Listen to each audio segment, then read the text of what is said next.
do. Congratulations. I've been talking about this. Congratulations. Congratulations. Thank Enough already with all the, kind of beating ourselves up. Where did you come up with this title? Let's go right into it. I told everybody it came out Tuesday.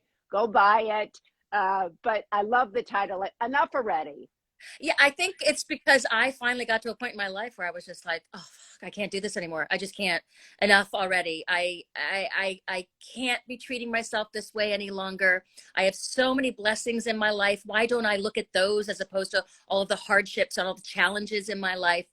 And as I'm trying to go through, I'm doing my best to go through this journey, I realize writing about it is very cathartic.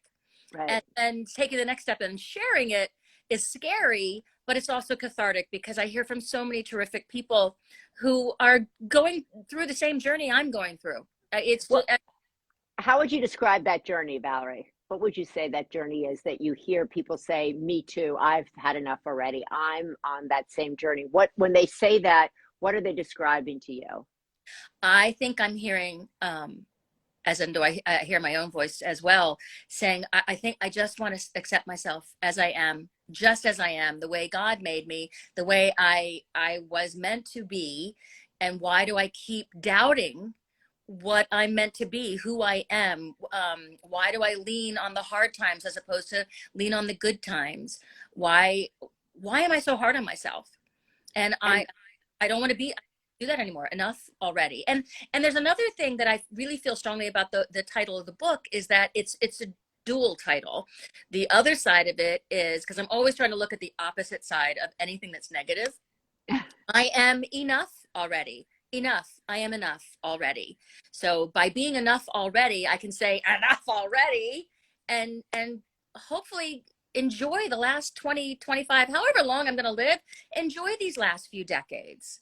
yeah, that is kind of, it's, we all get to the place where we're like, okay, now I know I'm enough. Now I understand my worth. And then all of a sudden, a month later, we're like back, like, what did I say to myself? How did I get back here? How have you learned not to go back to that place that we all end up, whether it's about our weight, whether it's about our critical mind, whether it's about our judgment of ourselves?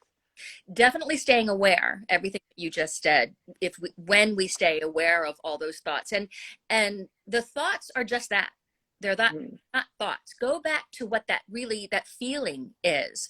It is just staying aware and then working our ways through it. Like I'm the type of person, I've said this before, where I'm not like a flip a switch girl. I've got it, I'm on. Yeah. It takes me a while. I'm a dimmer switch, and the light is getting brighter and brighter.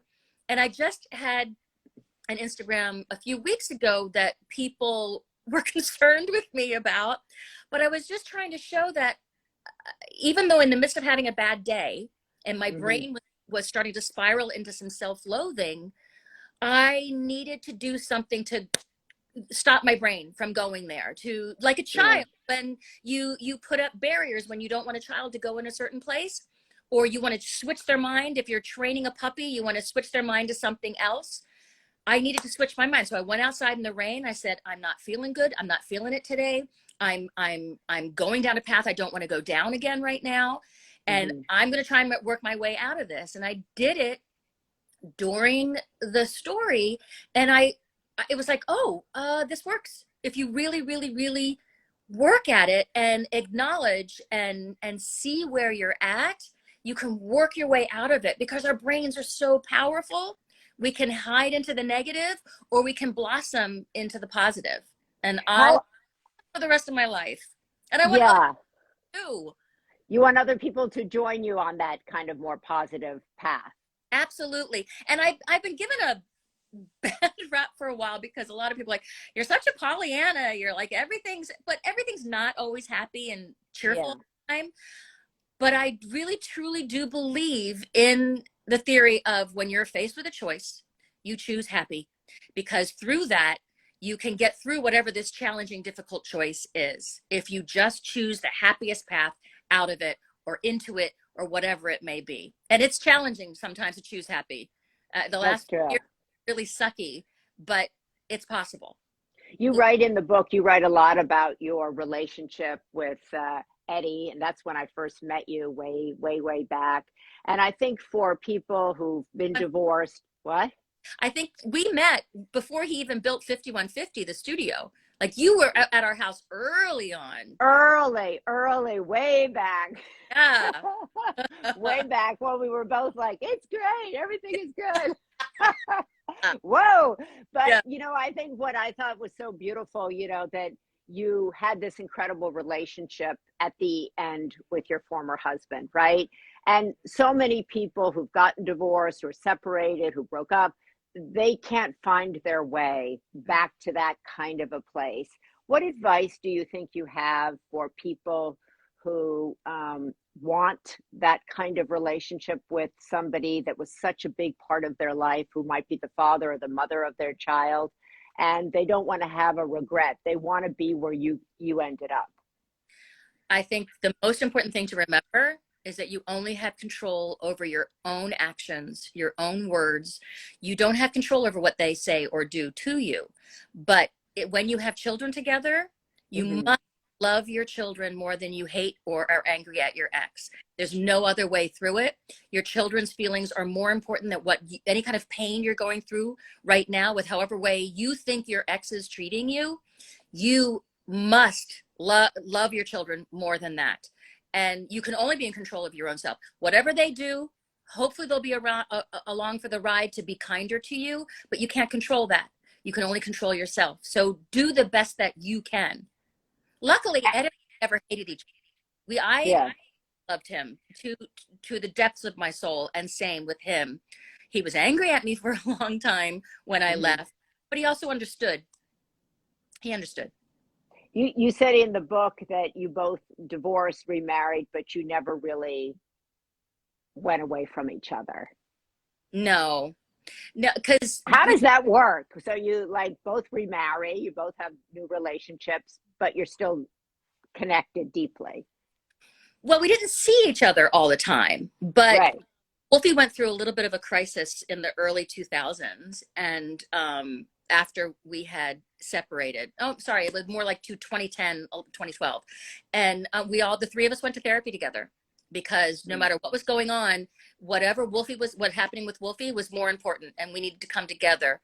And I hope that Wolfie was able to That's get it beautiful. out, towards us in a safe place where the therapist could be there and shut us up, me and Ed, because you want to defend yourself when someone's telling you how much pain you've caused them.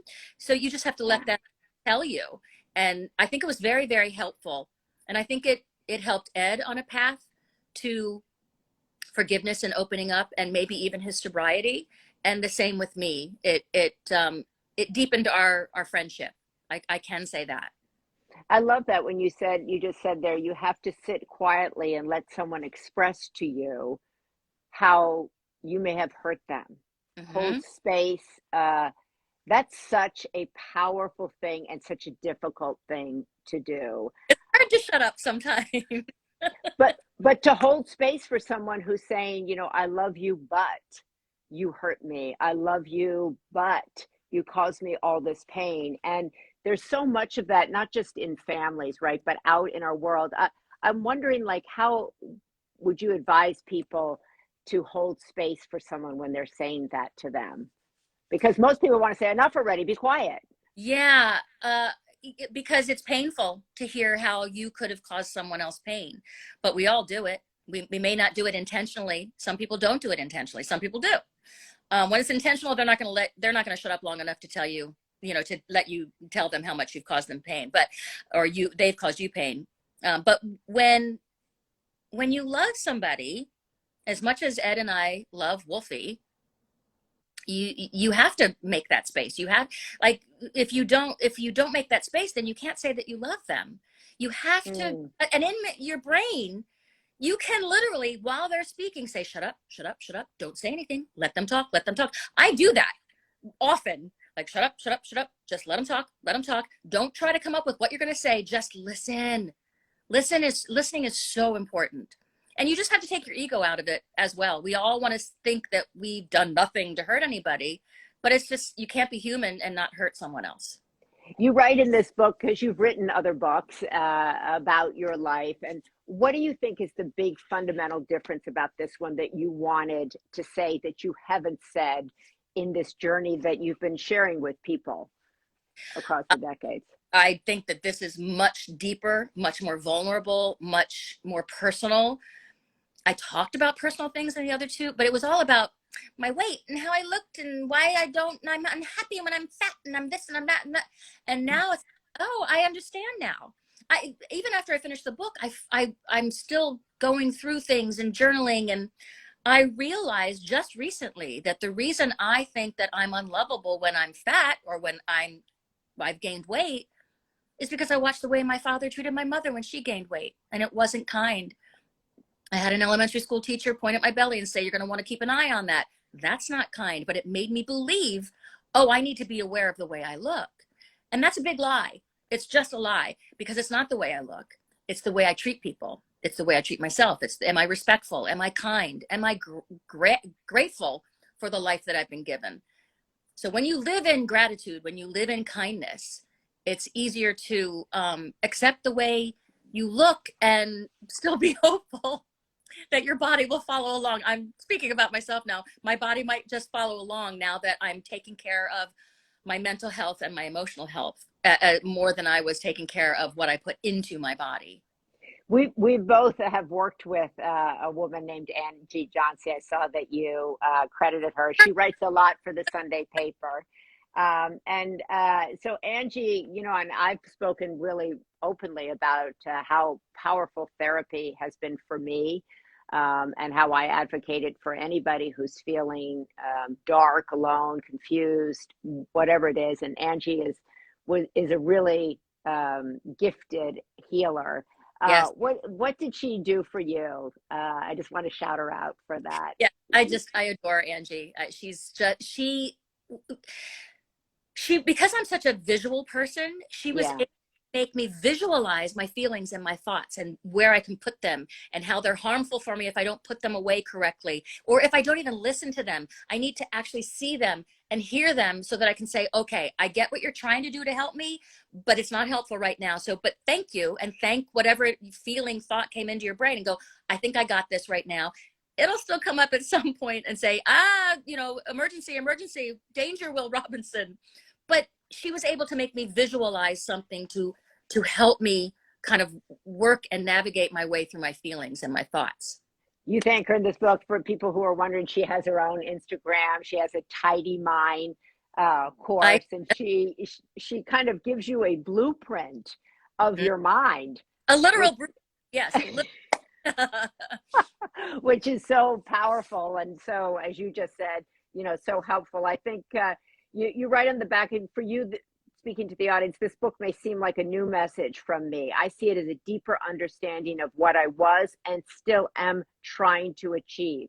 Are you still trying, or is it enough already? Are you now accepting, or do you think you're going to always be this person that's like, okay, 5 years from now, I'm going to write something more. I'm going to still be trying to get something that's out there.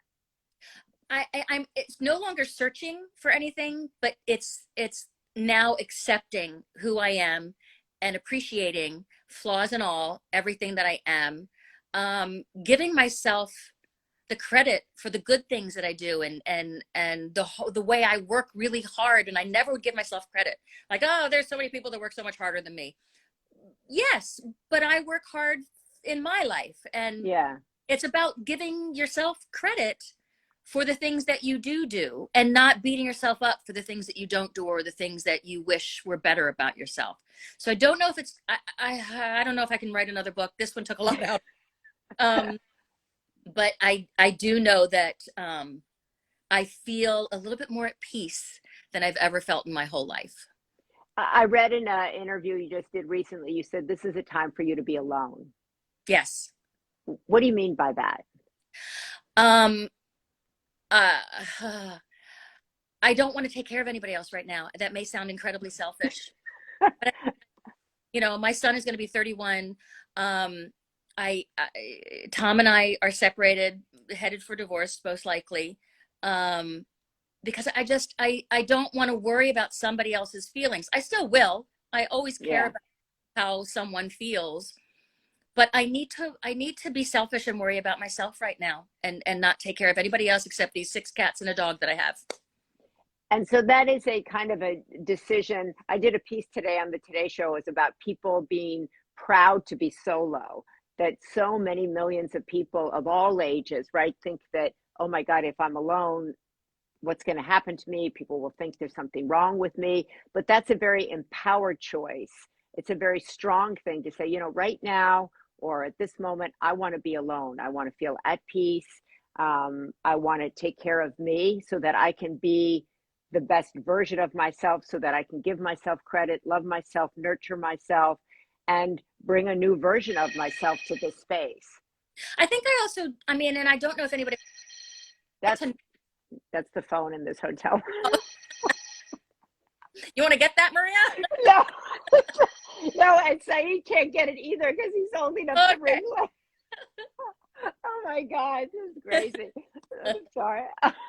No, please. No. It's life, right? It's life. Right. It's life interrupted sometimes, and I would hope for everyone that they would want to get to know themselves better by being alone, and want to get, because I've never really known what my authentic self is because I was so busy taking care of other people all the time. And I'm kind of excited to get to know who I'm scared. It's like, who am I after all? I don't really know. I mean, I know what things I like sometimes, but I really don't know. And when someone says, what do you want to do for the rest of your life? I'm like, I don't know. I don't know. But I want to get to know that. I want to get to know who I am, why I am, and what more I can learn. I get so excited about learning new things, and that's another thing that Angie did for me, just learning new things about your brain and your life and your feelings and your head and how you can separate them. I encourage anybody to go to Angie Johnsey's page and follow her, follow the Tidy Mind. It's really helpful. And finally, I just want to ask you, because I know you're like so busy with the book and everything, but you talk about being born into grief and really then finding yourself now kind of working through grief, losing this person who was such an integral part of your life. You grew up together and you had this deep and abiding love. And here you find yourself coming through, being born out of grief in a way again. That's a very good point. Yeah. It took me a long time to realize that my mother was pregnant. You know, I knew my mother was pregnant with me when she had lost my older brother, her 17-month-old son. Wow. And I remember holding Wolfie at 17 months and looking at Mark's grave because my grandmother had passed. So we went to my grandmother's funeral, and I'm holding my son and going, how did my mother survive? How do you survive something like that? And she had to, because she was going to give birth to me. So I think I knew instinctively I was in a house full of grieving, and I needed to make sure that everybody was happy and I wasn't going to cause any waves. And so that set me up for my whole life of making sure everybody's fine and happy, and I'm fine. You don't have to worry about me at all. I'm always like, don't have to worry about me. I'll be fine. And then while Ed was passing, I wanted to make sure Wolfie was fine, and he wasn't. There's nothing you can do. You know, he needed to grieve his grief. And then there was the grief and the regrets that Ed and I were like, oh God, we could have done it so much better. You know, I wish we had done it better, but we were so young. We were so into our own pain and dealing with it. I was dealing with it with food. He was dealing with it with drugs and alcohol. We would do it differently, you know, but had we known better, but maybe we were supposed to do it that way so we could know better. And now you're coming out of or dealing with the grief of that and being born in a way anew into this place where you're learning who you are now at this age. Yeah. And I'm not the only one that has to go through. I mean, we're all going through this. If we can just be aware of it. I spent a lot of my life with blinders on because I don't want to see, hear, do whatever, anything. I just want to do what I'm supposed to. What are my tasks? And I think it's so much more helpful if we kind of sit in every moment that we have and go, what am I here for right now? What am I experiencing? Why am I experiencing this? And yeah, grief is something really, really hard to go through. Yeah. But we're all going to go through it at some point. So what can we learn from it? And how can we be reborn from it? I love that. The book is enough already. It came out on Tuesday. and it's learning to love the way I am today. And it's about love, it's about loss, it's about coming full circle. And I just want to say, as I said there, I've known Valerie a really, really long time. Long time. And I've always loved you. I have great admiration for you, great affection for you. I'm so proud of you. I'm just a teeny bit older than you, but our kind of journeys have Very, paralleled. very, Barely, barely. You said last time I saw you, you told me you were going to help me learn how to cook. But yes, I since still will. we're both alone now, we can both kind of, you can really help me, and I can learn something completely new. But this is going to be a big bestseller. I'm sure it already is. But you've had such a all the comments here have been thanking you for sharing your journey, which is why I always think we're here, Yes, right? yes. To light the way for somebody else, to share what we know. It doesn't mean that you're not going to go through stuff, but at least you'll be able to know, like Valerie went through that. She was able to hold space. She was able to forgive. She was able to, be happy one day and sad the next and still be okay, right? All of the things that you've been doing with your Instagram account, with your writing, with everything. It's really, I love watching you kind of evolve into this place and space. Thank you. Thank you. I love that you've been a part of my life so, so long. Do you remember when our kids were on the airplane together? I was just telling I, people tonight that he was playing with your kids on the airplane and we were just talking and having a good old time. So many I, things we've been through. so many. And my brother sent me an article about you the other day, and he said, you should read about this woman. She's unbelievable. I think you would like her. I'm like, the Anthony, I was like, I'm actually interviewing her on Thursday, and I know her for freaking 30 years. That's how brothers are. They're like, oh God, sorry, I didn't know that. Yep. But anyway. Yep. Oh, Anyway, Valerie, thank you. Good luck with this. I know thank you're busy. Thank you for making time, and we'll stay in touch, and we'll keep talking. and we'll cook together. Amen. That'll be a show into itself. I love I love you. Thank you so much.